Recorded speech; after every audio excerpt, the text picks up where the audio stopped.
WHAS 11 News at Noon starts right now.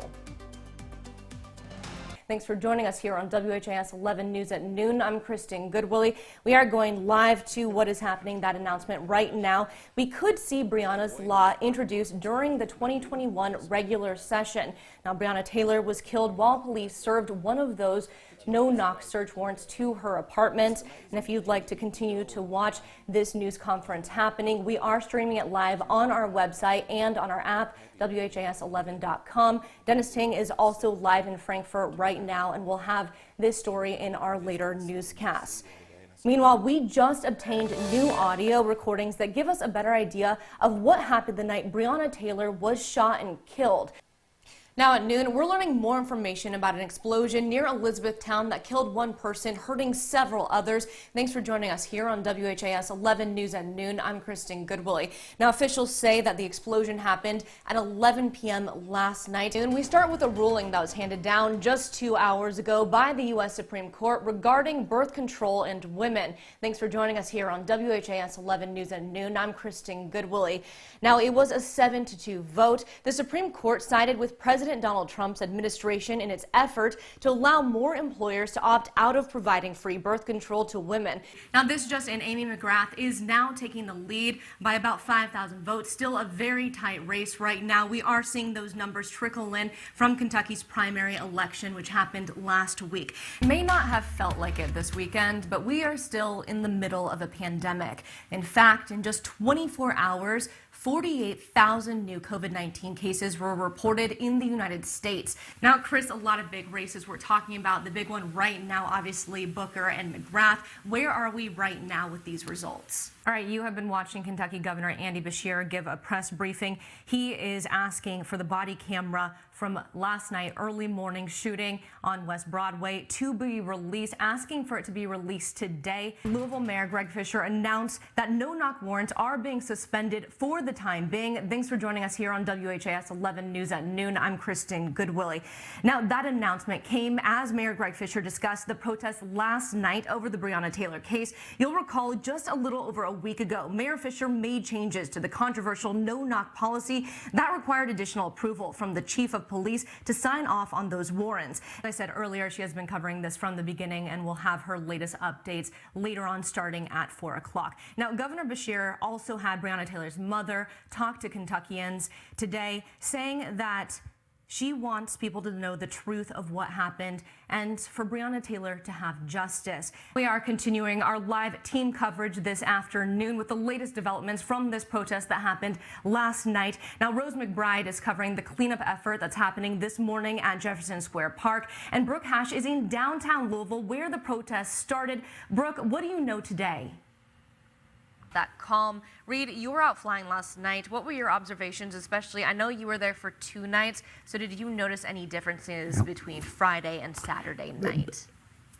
Yeah, a big difference. We got Now at noon, questions still linger about the deadly police shooting of David McAtee, a well-known barbecue restaurant owner in the West End. Thanks for joining us here on WHAS 11 News at Noon. I'm Kristin Goodwillie. Now on Tuesday, police released 2 vantage points of security camera footage, but we still don't have a clear idea of whether this killing was justified. Here's a Focus investigative reporter, John Charlton.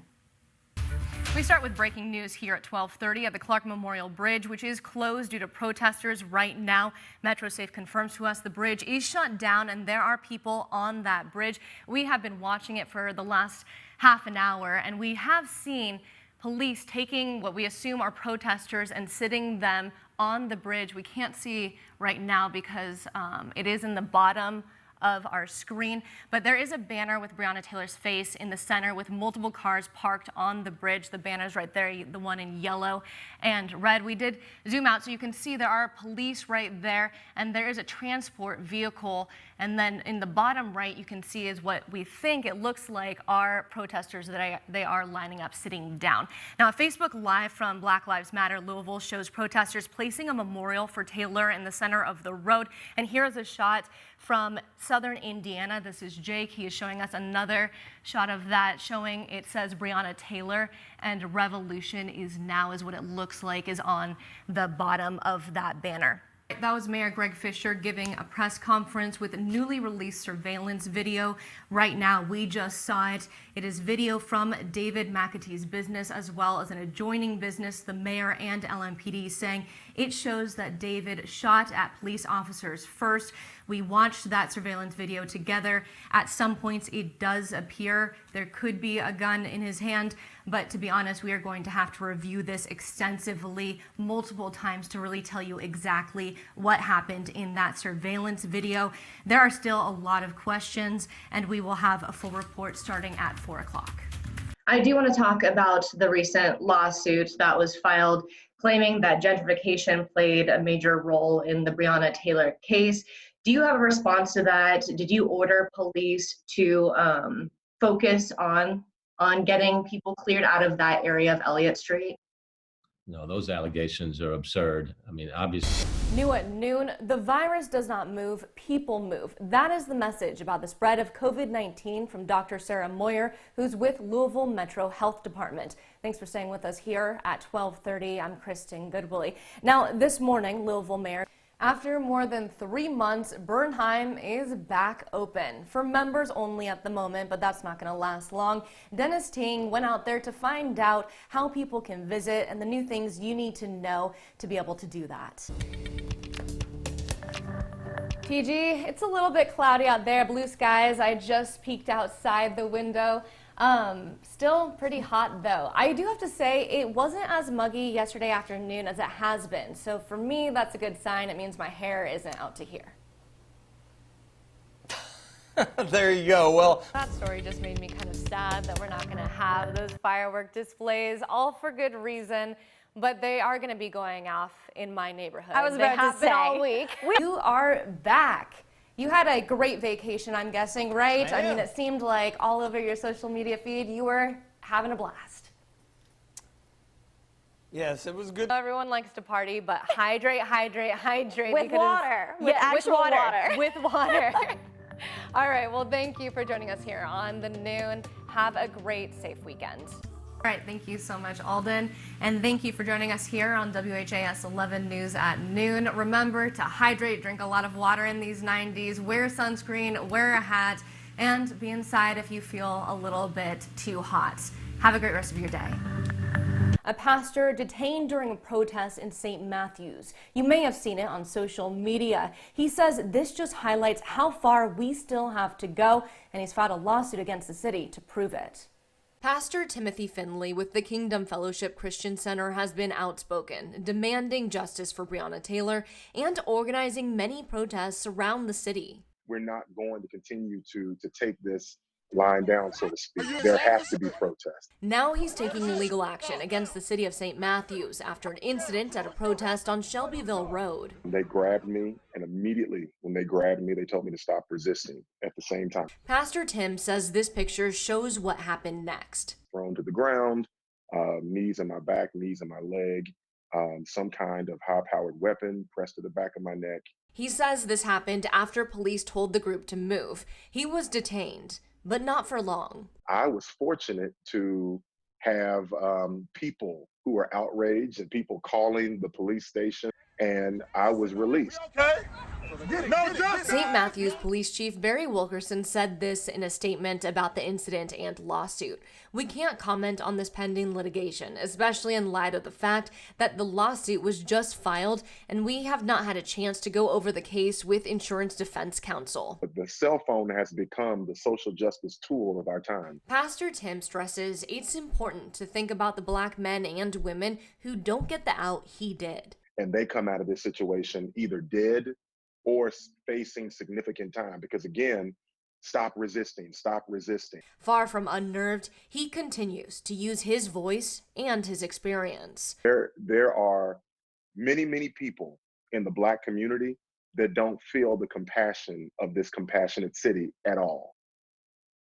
Children absorb so much information every day. The 3D shapes actually have with height and depth. 6-year-old Xavier Bartleson will tell you all about dinosaurs, science, and slime, and pretty much anything you want to know about. And now I'm in 5th grade now. Is that awesome? My son is up to date with everything, but he still just struggled with some things. Zay's mom, Janae, is a middle school teacher at JCPS. It's definitely different being on the parent end, especially of a young kid, when I'm used to kids who should basically know those skills. When kids are younger, they're working on phonetics to decode words and sound them out. Not all kids learn through the streamlined way of our education system. That's why the Decode Project was founded, to give proper access to literacy, no matter your race or socioeconomic status. We put together a quick assessment to say, hey, here's where we are. This is what we see in your child. Here's what we're willing to do. It's custom for that child, custom for that family. William Mack has 3 sons in Decode Project, which he says is different than the other programs they've tried. They don't believe that any child is at risk of failure. And so that language is not even used. And because that language is not used, it's not even considered in their approach. Trained literacy mentors, helping them sound out the letters, working on recognition. Like A is the first letter and Z is the last letter. And even like there's 26 letters in the alphabet. Instead of kids walking into an atmosphere where they think they'll fail. She makes some food for us to eat. Perfect. Then what do you guys do? And even like we just have fun. Changing the way we think about learning. They're building the kids' self-esteem.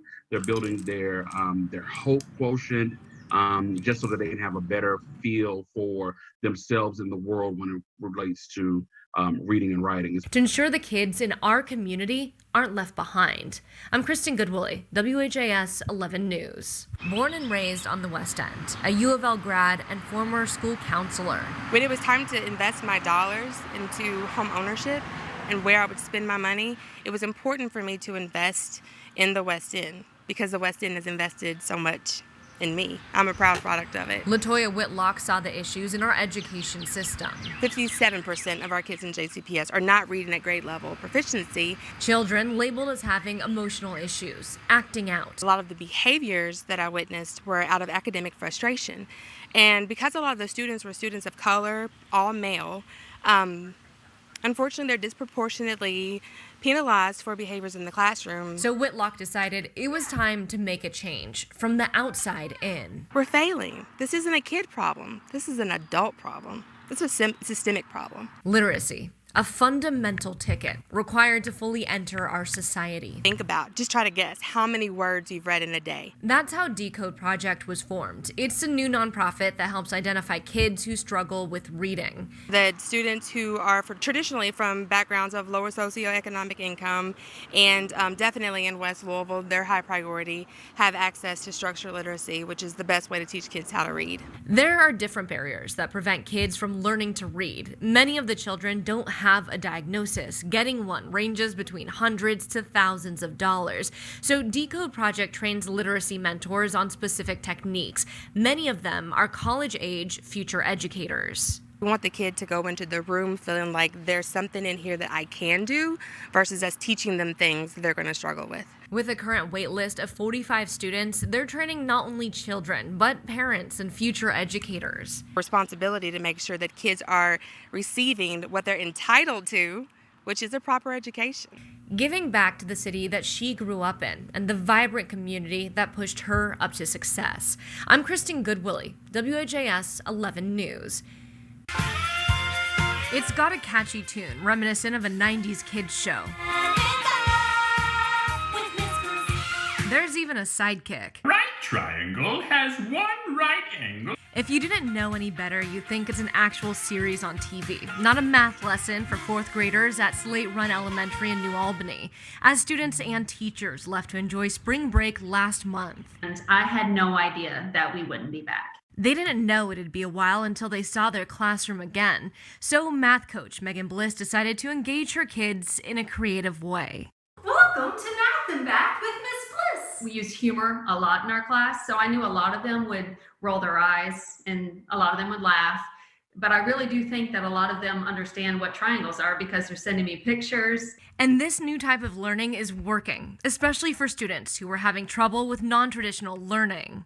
I've just got a parent email from one of those students this morning. I was so excited about that. While this is a confusing time for many of us, it's hard for teachers to be away from their students. Because they are our kids, they are our babies, and I miss them. Episode 2 is coming out soon. They'll be learning about symmetry while adding some much needed silliness to math class. I'm Kristin Goodwillie, WHAS 11 News.